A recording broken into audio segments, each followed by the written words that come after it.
Let's stop pretending loneliness isn't just an emotion, it's a sucker punch. It feels like a sucker punch, right? That sneaks up while you're scrolling late at night or staring at highlight reels of people's curated love stories, and it tells you that you're not enough, that you're missing something, or maybe someone, that you're behind. But what if I told you that loneliness isn't a void, it's a message? And I'm not talking about solitude. There's a difference between loneliness and solitude. Solitude is where you get your charge, your refuel, you feel empowered. Feeling loneliness, not lonely because lonely is just a feeling, it's normal. But if you're stuck in loneliness, right? If you're constantly feeling grayed out and depowered, if you're feeling less than, if you're holding on to the feeling of being lonely and defining yourself by that feeling, right? That's what I'm talking about. It's a blinking light saying that it's time to reconnect with yourself or with others or with your whole life. So let's unpack this. The problem isn't that you're alone, right? And I think a lot of people think that loneliness means that you're alone. It doesn't mean that that's the problem. What it's telling you is that you're uncomfortable with being alone, right? Society makes singleness out of a problem we're supposed to fix. Your aunts keep asking you when you're going to settle down. Your friends mean well, but they say you'll find someone. And even when you're not looking, the messages, relentless TV ads, rom coms, they all push the idea that being loved by someone or being loved by someone else is the end game. So, of course, when you're single, especially long term, it starts to feel like you're not just alone, but you're abnormal, right? Like your value is on back order until someone else confirms it with affection. Let me be loud and clear. That is not truth. That's conditioning, and conditioning can be unlearned. Loneliness versus aloneness, the inner earthquake. Let's define some terms here. All right. So, being alone, you're physically by yourself, right? No big deal. Could be a night in, could be a solo trip, could be for many, this could be actually really peaceful. I remember after divorce, I traveled for the first time in my life. And what I mean by travel is I actually went somewhere that was more than like an hour on a plane. I went to, I was going to say we, but what I mean by we is me and all of the parts of myself, including the part that was very lonely and terrified. Uh, I went to Florence, Italy, and when I went there, um, I experienced parts of myself, reconnected with parts of myself that I had never connected with. And although I was alone, I didn't feel lonely, right? Feeling lonely, now this one is different. It's a heart level ache. It's a craving, a sense of being disconnected, not just from people, but from yourself. And this is what I want to emphasize, that when you're feeling loneliness or you're constantly feeling lonely, tying your worth to it, there's a disconnection with self. Although I was alone in Florence, Italy, I feel very connected to self. You know, traveling was something that I rarely did. So giving myself that connected me to me. Let me give you another example. Riding my motorcycle. After my divorce, I bought my first motorcycle. I've had six or seven now. And even though I'm alone riding the motorcycle, I don't feel lonely. And that's because when I'm on my motorcycle, I feel very connected to self, right? I feel like there's a reunion. And this is because it's tied to my story of when I was 12 years old, got my first little Honda scooter, a scooter spree in the 80s. And it was the first time that I felt like I had a cape. It was the first time I felt like I could fly. And buying a motorcycle later in life at 35 connected me to the spirit of that kid in the 80s. And so that reunion connecting me to myself is what made that loneliness go away, even though I was alone. Does that make sense? So you can feel deeply lonely in a relationship too. You can feel totally connected outside one.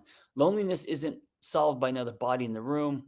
It's solved by connection to purpose, to presence, to people who see you. So the next time that ache rises in your chest, don't try to numb it or swipe it away. Ask it what it wants to know. What loneliness might be telling you. Sometimes loneliness is telling you, hey, you're not aligned. Sometimes loneliness is saying you've abandoned yourself. Sometimes it's saying you just need a fucking hug, and that's okay, right?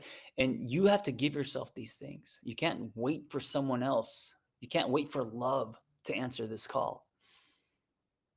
I mean, self love means just this, giving yourself these things that no one else can give you. And that requires a practice. We live in a world where we're hyper connected, but starved for real intimacy, right? Like likes, follows, fake laughter. It's noise. And then the noise dies down, and then what's left? And that's your real work. Going back to this idea of the discomfort of being alone, right? That's where the work is. That's the quote unquote problem, not the fact that you're alone. Using loneliness as fuel, not a cage. If you're stuck in loneliness, let's pivot. And here are some few raw but honest ways to start shifting. First, feel it fully without judgment. You know, to not feel what you're truly feeling is going to get the feeling to increase. Think of it this way: whatever you're feeling, loneliness, anger, whatever, you have to feel through it. You have to feel it in order to release it. So feel it without judging it. Sit in it, breathe, journal, like journal it out, like you're explaining your pain to an alien who doesn't know what loneliness is. Don't filter, just scribble your thoughts, say it out loud. Two, stop treating singleness like it's a symptom. There's nothing wrong with you because you're single. You're not in between chapters. This is the chapter. Live it, own it. Decorate your space, make dinner for yourself, show up to your own life. Just because you're single doesn't mean that you don't have a life. I know a lot of times when I was single, I felt like hitting pause on life, and then I was going to do this or buy that or decorate my apartment or do all these things once I found someone. And it made me very powerless. So instead of living in color, I lived in black and white. I hit pause on life. Three, create a ritual for connection, not scrolling, not dating apps, or like real connection. Find a community, a call, sit down with someone and exchange a meaningful conversation, a walk, get into a community where you're doing some fitness, or maybe you're riding motorcycles together, whatever lines up with your passion, something that feeds your soul, not your ego. Speak your shame out loud. Shame thrives in silence. So tell someone what you're feeling, even if you think it makes you look needy. It just humanizes you, gives yourself permission to be human. And five, redefine what enough feels like. Make a list of moments where you feel whole on your own, and use those as a reminder that you don't need to be in love to be in your life. So the last piece here is the power of community and why community changes everything. So here's the thing: you don't have to fix this alone. Yes, the relationship with yourself is foundational, but no one wants to be alone or is meant to do that alone, right?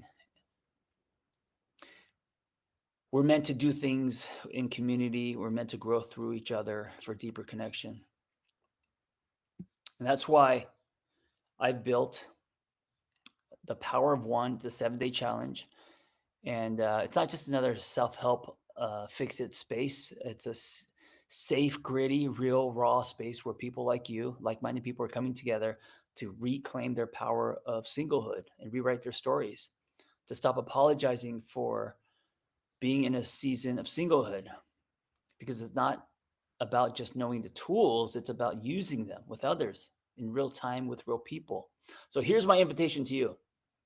If you related to any of this, or maybe you know someone who's going through this, struggling with loneliness, right? Or if there's something inside you kind of stirring, while reading this and your chest is opening up a little, or your eyes just got a little teary eyed, that's your body telling you something. Join us in the show notes. It's 7 days. It's going to be super potent since it's only 7 days. I'll be with you every day. It's $7. It's $1 a day. And the reason I charge that is so there's buy in. Because once you pay something, that means you're in, you're doing this, you're making yourself accountable. $7 is less than a cup of pour over coffee these days. So, one powerful shift from loneliness to grounded, on purpose singlehood. This isn't just a challenge, it's a homecoming to yourself, to your story, to a community of like minded people. And listen, who knows? There's a lot of people in there who are where you're at. And as you guys do this journey together, you guys may have a lot of common interests and friendships can turn into more. So let's go. Tap the link below or my bio link on Instagram at the Angry Therapist, and I will be with you for 7 days. It's going to be a intense, powerful 7 days. I will see you in there. Thank you for listening. Be well.